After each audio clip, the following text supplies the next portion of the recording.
Life is weird, you know. I mean, whatever. That one time I threw my vanilla ice cream onto some Gap pants in the park by accident was a fluke. Let me put it this way. I am someone who is called Brenda, and stupid moments are my little shadow. Just as I was blissed out in the sun with my favorite ice cream, and then boom, tripped right by a park bench this guy, totally into his phone, was sitting on. Shoot, I'm so sorry, I said as the ice cream flew right onto his thigh. He raised his head with good humor that bordered on exasperation, and then did something I found surprising. He laughed. Guess I needed a bit more vanilla in my day anyway, he said. His lighthearted reaction eased my embarrassment. I pulled out some napkins, trying to help clean the mess. I swear I'm not usually an ice cream bomber, I said. It's cool. Sit down. He gestured up to the space next to him. I'm Mark, and now thanks to you, I have a sweet story about how my day got better. Grinning, I sat down. I'm Brenda, and I guess I owe you an ice cream now. We hit it off right away. It turned out Mark worked in IT, not too far from where I did my web design gigs from home. We chatted about everything from tech to the latest movies, and by the time we parted ways, we'd set up a date for the weekend. Fast forward a bit, and things between us were great. But then came the day I met his mother, Mrs. White. Mark had told me she was a bit traditional, but nothing prepared me for the reality. The moment I walked into their family home, there she was, sitting with a book on astrology spread out before her. Hello, I'm Brenda, I said, reaching out to shake her hand. She looked me over, not bothering to hide her scrutiny, and then took my hand limply. Mark tells me you're a web designer and you work from home. Her tone made it sound less like a job and more like a hobby. Yeah, I've been doing it for a couple of years now. It's going really well. I defended my career choice, feeling my cheeks heat up. She hummed, flipping through her astrology book. And your birthday, dear? I told her, and she flipped through her book, her finger tracing lines of text before she clucked her tongue. Oh, that's an unfortunate date. Very challenging and astrologically incompatible with my Mark. I tried to keep my cool. Well, we're doing just fine so far. Mrs. Whitaker smiled, but it wasn't warm. It was the kind of smile that said she knew better. We'll see, dear. These things have a way of showing true colors in time. The whole visit was tense. Every word out of her mouth was a subtle dig at me. My job, my background, even my taste in clothes. I got the clear message. I was not what she had envisioned for Mark. So, Mark and I decided to get hitched after about 3 years of that ice cream incident. Yeah, 3 years of dating, dealing with his mom's cold vibes, and just life throwing its usual curveballs. But we were solid, you know, like nothing could really shake us. We were sitting on the couch one lazy Sunday, just chilling and watching some old comedy flicks when Mark turned to me, his eyes all serious, which was a rare switch from his usual grin. Brenda, I've been thinking, he started, and I felt that weird flutter in my stomach, like butterflies going nuts. What's up? I asked, trying to sound chill even though my heart was doing somersaults. I kind of want to spend the rest of my life watching bad movies with you. What do you say we make it official? His smile was hopeful, kind of shy, which wasn't like him at all.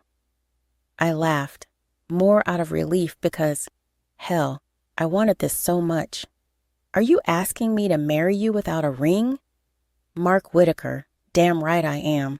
But I promise I'll get you a ring that'll make up for this lame proposal. He was grinning now, confident as he pulled me into a hug. Planning the wedding, though, that was a circus, especially with Mrs. Whitaker throwing her 2 cents in every chance she got. We were deciding on wedding invites one evening, and she was there, of course, peering over my shoulder like some kind of hawk. You're not seriously considering this design, are you? She frowned at the floral pattern Mark and I had picked out. It's far too... Mom, it's what we want. Mark jumped in, always my champion. I like it too, I added, more to stand my ground than anything else. I wasn't about to let her bulldoze every choice we made. It's your wedding, she sighed, looking anything but pleased. But remember, the invitation sets the tone for the entire event. The big day came faster than I expected. It was perfect, beautiful even, despite Mrs. Whitaker's constant hovering. Mark looked dashing, and when I walked down the aisle towards him, his grin was all I needed to see. We had our ceremony outdoors under this big old oak tree. The preacher was a buddy of Mark's, someone who knew us as a couple and not just two individuals coming together. Do you, Brenda, take Mark to be your lawfully wedded husband, to have and to hold from this day forward, for better, for worse, for richer, for poorer, in sickness and in health, until death do you part? And do you, Mark, take Brenda to be your lawfully wedded wife, to have and to hold from this day forward, for better, for worse, for richer, for poorer, in sickness and in health, until death do you part? We exchanged rings, and when Mark slid that band onto my finger, it felt like a victory, not just over Mrs. Whitaker's snide remarks or the stress of wedding planning, but over every damn obstacle that tried to throw us off our game. You may now kiss the bride, the preacher announced, and Mark didn't waste a second. When his lips met mine, cheers erupted all around us. It was like a movie, only better because it was real and it was ours. We'd been living together for 2 years, and every step felt right. But buying our own place was a big leap. We spent weekends touring homes, debating features, and balancing what we wanted with what we could actually afford. One sunny Saturday, we stumbled upon a house that ticked almost all our boxes. It was charming, had a spacious kitchen, and a big backyard. The only hiccup, it had a swimming pool. I had told Mark about my fear of water, a fear that rooted deep from an incident in my childhood where I nearly drowned. Since then, pools, even bathtubs, were a no-go for me. But Mark, bless his heart, was enamored with everything else about the house. Brenda, I know it's got a pool, but hear me out. Everything else is perfect, and we're getting it for a steal, Mark tried to reassure me as we stood looking over the property. I chewed on my lip, considering. The house really was beautiful, and the price was incredibly reasonable for what it offered. Okay, but I'm not going near that pool, Mark. You know that, right? Mark wrapped an arm around me, pulling me close. Of course, babe. We'll figure it out. Maybe down the line, we can even fill it in or something. For now, we don't have to use it. We moved in, and the place was a dream come true. The space, the neighborhood, it felt right. But it wasn't long before Mrs. Whitaker came over to see our new home, and I braced myself for her comments.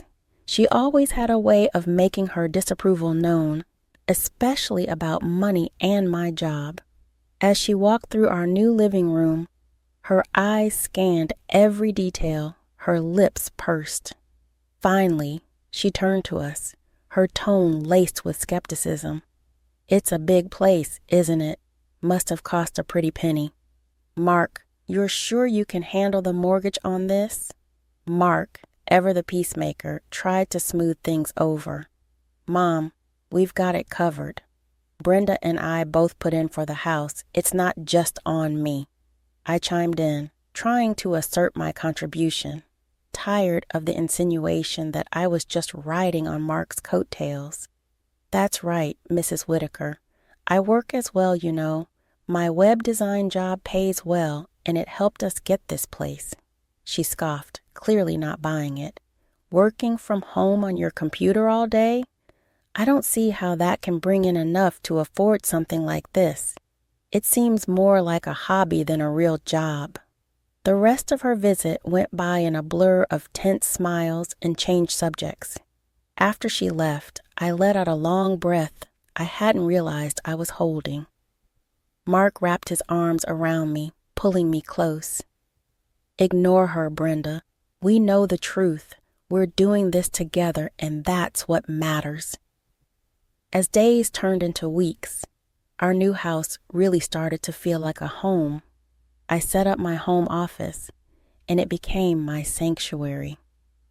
From there, I tackled web design projects that not only paid well, but also proved I was more than capable of contributing to our dream. Mark took care of the yard and maintained the pool, even though I never went near it. It was another sunny afternoon when the incident happened. Mrs. Whitaker had decided to drop by, supposedly to bring over some of Mark's old stuff from his childhood, but I knew there'd be more to it.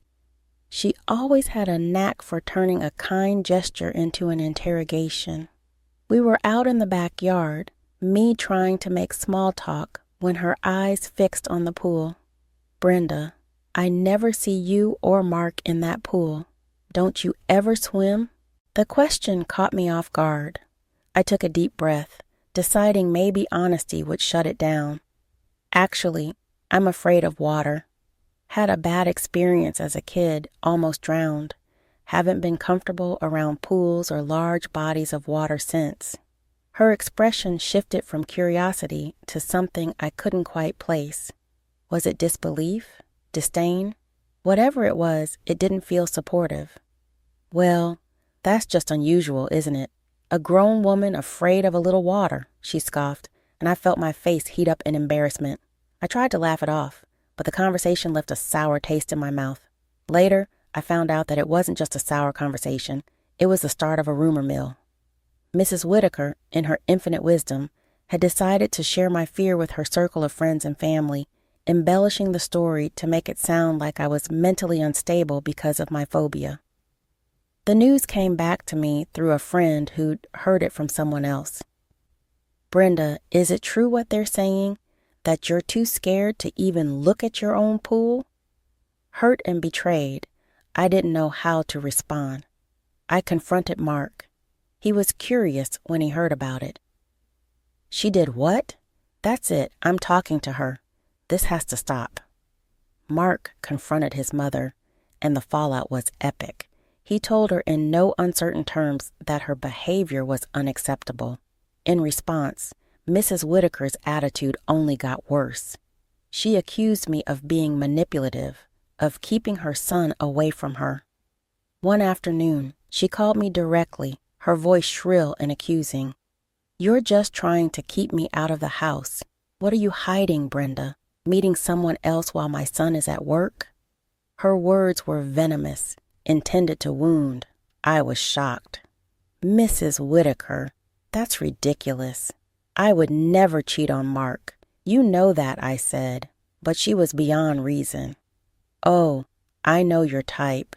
You think you're so clever, but I know what's going on.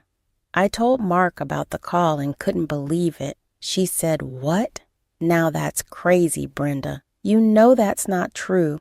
He laughed it off, but I was shaken. The fact that his mother would go to such lengths to paint me in a negative light was disturbing. Mark agreed and decided that we needed to set some boundaries. Visits from his mother became less frequent, and when she did come over, Mark made sure he was there to mediate. Life started feeling a bit off. A few weeks after the last blow-up with Mrs. Whitaker, I started noticing things. Little things that wouldn't mean much to anyone else. But to me, they felt like signals in a fog. It started with the feeling of being watched. I first noticed it when I was at the grocery store. I'd be picking out vegetables and get this prickly feeling on the back of my neck, like someone's eyes were glued to me. I'd turn around and sometimes catch a glimpse of someone turning away. It was probably nothing, just random shoppers, I told myself. Then it happened again at the laundromat. I was folding clothes when that same eerie feeling washed over me. I snapped my head up and saw through the front window a man standing across the street. He was just standing there, looking straight at me. I blinked, and he was gone. "You're being paranoid, Brenda," I muttered to myself as I shoved the folded clothes into my bag. But the real kicker came one evening at home. Mark was late from work, and I was in the living room catching up on some web design work. I felt it again, that stare. I peeked out the window, and there he was, the same man from the laundromat across the street, barely visible in the dim streetlight, but definitely there, definitely watching. I called Mark immediately, my voice a notch higher than usual. "Mark, I think someone's been following me. I've seen him a few times now." Mark's voice was calm, almost too calm. "Brenda, love, you're probably just tired. You've been working so hard lately. Why don't you take a break?" I tried to listen to him, tried to think maybe he was right. Maybe it was all in my head. I started doing more yoga, tried meditation, anything to calm down. But that nagging feeling wouldn't go away. I just couldn't shake the sense that I was being watched. Then it happened. I was leaving the grocery store, and there he was in the parking lot again. This time, I was ready. I quickly pulled out my phone and snapped a picture before he could walk away. I had proof now, not just jittery nerves. When I showed Mark the photo that evening, I could tell he finally saw what I was seeing. "Okay, that's not normal," he admitted. Later that night, we were walking home from a nearby restaurant when Mark suddenly grabbed the arm of someone passing by. It was him, the man from the photo. "Why are you following my wife?" Mark's voice was tense, his grip tight on the man's arm. The man looked cornered, his eyes darting around before settling on a resigned sigh. "Look, I'm a private investigator. I was hired to keep an eye on her. That's all." Mark's brow furrowed. "Hired by who?" "Your mother hired me. She wanted proof of infidelity," the investigator confessed, almost ashamed. Mark was livid. He pulled out his phone and dialed his mother right there. "Mom, what the hell are you doing hiring someone to follow Brenda? That's it. You're out of our lives until you can behave like a decent human being." The conversation was heated, and by the end of it, Mark was shaking with anger. He apologized to me 1,000,000 times on the way home. The next day, he went out and bought cameras for every corner of our property. "No one's going to invade our privacy like that again," he promised as he installed them. After everything that happened, Mark suggested we take a vacation to clear our heads. "Let's just get away from all this drama, Brenda. Just you and me, somewhere peaceful," he said one evening as we sat exhausted on our couch, surrounded by the quiet of our home that suddenly felt too loud. I didn't need convincing. "Yes, let's do it. I really need a break, Mark." We decided on a little cabin up in the mountains, away from everything and everyone. It was perfect. The air was fresh, the scenery breathtaking, and most importantly, it was just us. No distractions, no unwanted intrusions. Up there, surrounded by the serene beauty of nature, I could feel all my tensions melting away.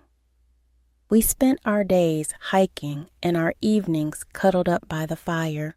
I could breathe again, laugh again, and just be me without worrying about who might be watching or what they might be thinking. When we returned home, I was glowing, not just from the mountain sun, but with a new joy. I was pregnant. We discovered it a few weeks after we got back, and it filled us with a happiness that was profound yet tinged with anxiety. I didn't want anyone to know yet, especially not Mrs. Whitaker. I was terrified that the stress she could bring might harm the baby, a little miracle we had waited for so long. Working from home made it easy to keep the pregnancy under wraps. I didn't go out much, and my belly thankfully stayed small, unusually small, according to the doctor, but nothing to worry about, he assured us. These things vary, he said during one of my checkups. Every pregnancy is different. As my 8th month approached, and it was getting harder to hide my condition, Mark and I decided it was time to share our joy. We planned a small celebration at our house, a baby shower of sorts, inviting all our relatives. Despite everything, I felt it was right to invite Mrs. Whitaker. Taking a deep breath, I dialed her number, my heart thumping in my chest. It rang 3 times before she picked up. "Hello?" "Hi, it's Brenda," I said, trying to keep my voice steady. "I wanted to share some news. Mark and I are expecting a baby. We're having a little get-together next week to celebrate, and we'd love for you to come." There was a pause long enough to make me worry I'd made a mistake. Then her voice, surprisingly calm, responded, "I'll be there." The day of the celebration arrived. Our home was filled with laughter and chatter, relatives cooing over baby clothes and guessing if it would be a boy or a girl.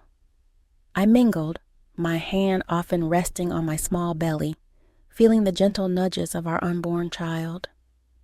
Everything was fine until my biggest nightmare came along, Mrs. Whitaker. Throughout the afternoon, she kept her distance, whispering to anyone who would listen, suggesting that my pregnancy was a fabrication.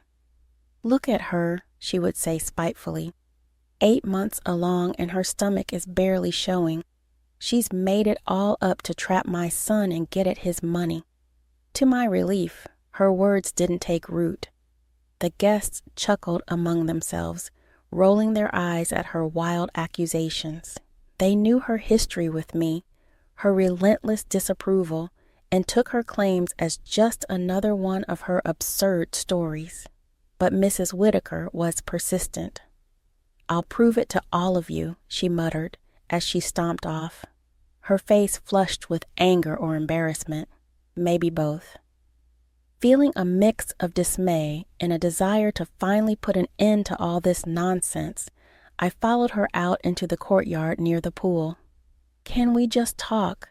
This isn't true, and you know it," I pleaded, my voice calm despite the churn of emotions inside me. Her face was contorted with anger. "Save it. I know what you're up to," she snapped coldly. As soon as I turned away from her, desperate to convince her, I suddenly felt a hard shove from behind. My balance lost, I stumbled forward towards the edge of the pool, the water all rushing towards me in a blur of fear. Terrified, I fell into the water, the old panic from my childhood washing over me. Darkness edged my vision as I began to sink, my mind screaming for help. When I awoke, I was in a hospital bed, the sterile beep of machines filling the quiet room. Mark was there, his face pale and strained as he held my hand tightly. "How's the baby?" were the first words that tumbled from my lips, more a croak than a question. He squeezed my hand, his eyes glossy. "The doctors, they had to do an emergency delivery." "He's in intensive care now," he whispered, the tremble in his voice betraying his worry. My heart sank, tears flooding my eyes as the reality set in. Our baby, our little boy, was fighting for his life in an incubator. The next morning, I woke up still in shock, the events of the previous evening replaying in my mind like a nightmarish loop. I was in the hospital, feeling weak but driven by a need to clear up the confusion. "Mark, you need to look at the security footage from last night," I said to my husband, my voice urgent but shaky. "Your mom, she pushed me into the pool. It wasn't an accident." Mark looked bewildered, almost refusing to believe what I was saying. "Brenda, are you sure? Mom can be harsh, but to physically push you? That just doesn't sound like her." "Just please check the cameras," I insisted, my gut twisting with the fear that he might not take me seriously. He nodded slowly, pulling out his laptop to access the surveillance system we had installed at home. The tension was palpable as he scanned through the footage, his face turning from skepticism to horror as the scene played out on the screen.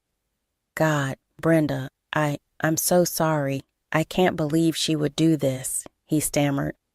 His face pale as he turned to me, the laptop forgotten beside him. He called the police immediately. The evidence was clear and irrefutable, leading to his mother's swift arrest. Mrs. Whitaker was charged, and the trial was set. Her defense was that it was all supposed to be a joke, an attempt to prove I was lying about my pregnancy. She claimed she thought my pregnancy belly was fake and expected it to come off when I hit the water, exposing my deceit in front of everyone. But the video evidence, along with witness testimonies from the party, painted a different picture.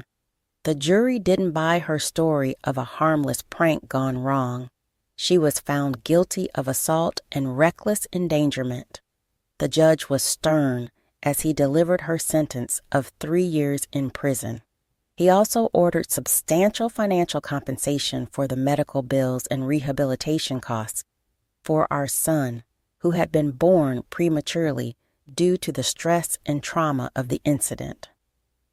Mrs. Whitaker had to sell her house to cover the fines and compensation. As our son fought through his early months, undergoing numerous medical treatments and therapy to catch up in his development, the strain on us was immense.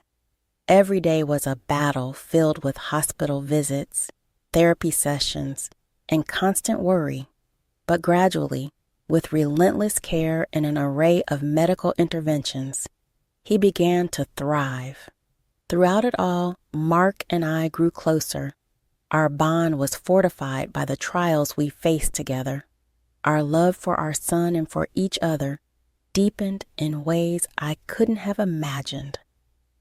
As Mrs. Whitaker's release date approached, I made a decision for the safety and well-being of our family. I petitioned for and was granted a restraining order against her.